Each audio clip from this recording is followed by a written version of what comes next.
Boche gold and diamonds. Buy now, pay later.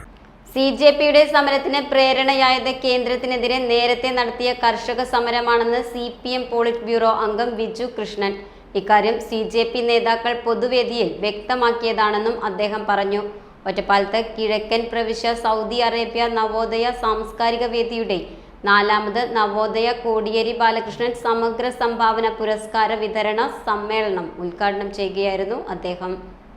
186 kilometre നടന്നു നീങ്ങിയ ഭൂരഹിതരും ആദിവാസി കർഷകരും വലിയ സംഖ്യയിൽ സ്ത്രീകൾ വിണ്ടുകീറിയ കാലുകളും ചോരയൊലിക്കുന്ന കാലുകളുമായി 186 കിലോമീറ്റർ മാർച്ച് 6 മുതൽ മാർച്ച് 12 വരെ നടന്നു നീങ്ങിയവർ. അതിന്റെ മുഖ്യ ആവശ്യം എന്തായിരുന്നു? ഭൂമിക്ക് വേണ്ടിയുള്ള സമരമായിരുന്നു. അത് വനാവകാശത്തിന് വേണ്ടിയുള്ള സമരമായിരുന്നു. ഇന്നും മഹാരാഷ്ട്രയിൽ മാത്രമല്ല, ഇന്ത്യയിലെ മിക്ക സംസ്ഥാനങ്ങളിലും ഭൂമിയുടെ അവകാശം സാധാരണക്കാർക്കും കർഷകർക്കും ലഭിച്ചിട്ടില്ല. EN സുരേഷ് ബാബു അധ്യക്ഷനായി.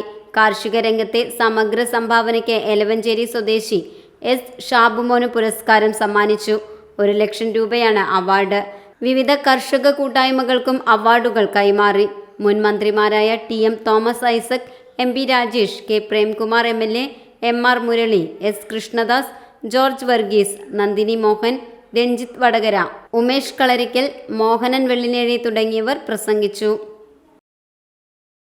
Time kids pre school, Mannanur road, Vaniyamkulam.